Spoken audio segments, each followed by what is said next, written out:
ایک وقت ایسا آیا کہ اللہ تعالیٰ نے حضرت ابراہیم کو بہت زیادہ مال عطا فرمایا. اتنے اونٹ گنے نہیں جاتے، گائیں اتنی زیادہ کہ شمار نہیں ہوتی، بکرے بکریاں اتنی زیادہ کہ شمار، بہت زیادہ مال اللہ نے عطا فرمایا. اور ابھی کچھ عرصہ پہلے آپ پیچھے جائیں نا تو جو لفظ مال تھا وہ روپے پہ تو بولا ہی نہیں جاتا، وہ جانوروں پہ بولا جاتا. بہت زیادہ مال اللہ نے دیا، بکریاں، گائیں، اونٹ، بیل، بڑا کچھ. رب کریم نے فرشتوں سے فرمایا کہ واتخذ اللہ ابراہیم خلیلا، ابراہیم میرا دوست ہے. تو فرشتے کہنے لگے یا اللہ جسے اتنا کچھ دیا جائے اس نے دوست تو بننا ہی ہوتا ہے، تو نوازا ہی پڑا ہے، اتنا مال، اتنے کھیت کھلیان، اتنا کچھ. اللہ کریم نے فرمایا جاؤ آزمائش کر لو، امتحان لے لو. فرشتہ امتحان لینے پہنچ گیا. حضرت ابراہیم کے جانور چر رہے ہیں چراگاہ میں، حضرت ابراہیم بھی ہیں، غلام بھی ہیں، بہت بڑا ریوڑ ہے. آپ تشریف فرمائیں. ایک فرشتہ آیا تو کھیت میں چھپ کے بیٹھ گیا اور بلند آواز سے کہنے لگا سبحان اللہ والحمد للہ ولا الہ الا اللہ واللہ. یہ تسبیح بڑی پسند ہے، محبوب نے ان کی فضیلت بیان کی. اب وہ حضرت سیدنا ابراہیم علیہ السلام کھڑے تھے تو وہ کھیت میں بیٹھ کے تسبیح پڑھنے لگا سبحان اللہ والحمد للہ ولا الہ الا اللہ. حضرت ابراہیم کہنے لگے یہ میرے رب کا نام کون لے رہا ہے؟ بڑی اس کی میٹھی آواز ہے، بڑی، کون ہے؟ ڈھونڈنے لگے، گھومتے گھومتے اس کے پاس چلے گئے. فرشتہ انسانی شکل میں، تو میرے رب کا ذکر کر رہا تھا؟ اس نے کہا میں ہی کر رہا تھا. فرمانے لگے یار ایک دفعہ پھر نہیں کرتا؟ تو کہنے لگا ابراہیم پہلے تو میں اپنی مرضی سے کر رہا تھا، تو کہتا ہے تو پیسے لگیں گے، پیسے ہیں تو کر دیتا ہوں. حضرت ابراہیم کہنے لگے بول تو کیا لے گا؟ میرے اللہ کا ذکر سنانے کا کیا لے گا؟ کہنے لگا جتنی بکریاں آپ چرا رہے ہیں ساری دے دے تو میں اللہ کا ذکر سنا دیتا ہوں. آپ نے فرمایا بس جا تیری ساری ہوئی میرے رب کا ذکر سنا. اور پھر شروع ہو گیا سبحان اللہ الحمد للہ ولا الہ الا اللہ واللہ اکبر. حضرت ابراہیم علیہ السلام کیف میں یار پھر ذرا سنا، نہ علما وچ پھسا سانو، تو یار دی گل سنا سانو، ذرا دوبارہ سنا. میں پھر سنایا، ایک دفعہ پھر کہا.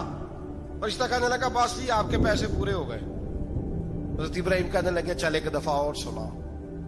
کہنے لگا پیسے لگیں گے. تو کیا لے گا؟ کہنے لگا گائیں بھینسیں ساری میری. فرمایا بس یار اتنی قیمت، تو سنا صحیح، سارا کچھ ہی تیرا. پھر شروع ہو گیا سبحان اللہ والحمد للہ ولا الہ الا اللہ واللہ اکبر. گائیں دے دیں، بھینسیں دے دیں، وہ ذکر سناتا ہے. حضرت ابراہیم کبھی مچلتے ہیں، کبھی روتے ہیں، کبھی آہیں پڑھتے ہیں. تو میرے رب کا نام لے رہا ہے، ذرا پھر سے لے. کیف جاری ہے. کہنے لگا بس بھائی. حضرت ابراہیم فرمانے لگے تو اور لے لے جو لینا ہے، مجھے ذکر سنا. اس نے کہا ابراہیم بکریاں میں لے چکا، گائے بھینسیں میں لے چکا، اونٹ رہ گئے، سارے لے لوں گا پھر ذکر سناؤں گا. فرمایا جا تیرا ہوا تو ذکر سناتا رہ، میں دیتا ہوں. دے دیا. کچھ دیر ذکر کیا تو اب خاموش ہو گیا. حضرت ابراہیم خلیل اللہ علیہ السلام فرمانے لگے ذکر سنا. کہنے لگا ابراہیم اب تیرے پاس دینے کو کیا ہے؟ ہر چیز تو میں لے چکا.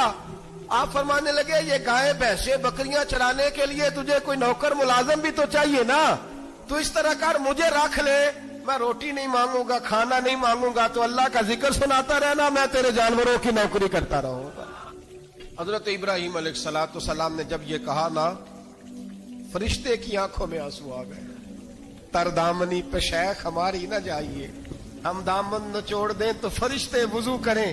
فرشتہ رو پڑا اور کہنے لگا ابراہیم مجھے سینے سے لگاؤ، آپ واقعی اس قابل ہے کہ اللہ آپ کو اپنا دوست بنائے، واقعی اس قابل ہے کہ رب آپ کو اپنا. حضرت ابراہیم علیہ السلام کا خدا سے محبت کرنے کا نرالا انداز. اور میرے بھائی یہی محبت انہیں میرے مصطفیٰ سے بھی تھی. ایک نبی گھر بنا رہا ہے، دوسرا بنوا رہا ہے. حضرت اسماعیل علیہ السلام پتھر اٹھا اٹھا کے لا رہے ہیں، جناب ابراہیم بنا رہے ہیں. جب خانہ کعبہ بن گیا تو کہنے لگے ربنا وابعث فیہم رسولا، اے اللہ اب اسے بسانے کے لیے اپنا آخری رسول بھی عطا فرما. نبی پاک فرماتے ہیں میں دعا ہوں حضرت ابراہیم کی. اور حضرت ابراہیم سے رب کریم نے فرمایا چل ابراہیم کوئی چیز دے. تو کہا یا اللہ تینوں ہی تیرے نام پہ قربان کرتا ہوں، تیری ہوئی ساری، ہر شے تیری. حضرت ابراہیم نے دین کے لیے، آپ شہر بابل کے قریب پیدا ہوئے تھے، وہاں سے مصر آئے، مصر سے فلسطین آئے، اور فلسطین سے آ کر کے کعبہ آباد فرمایا.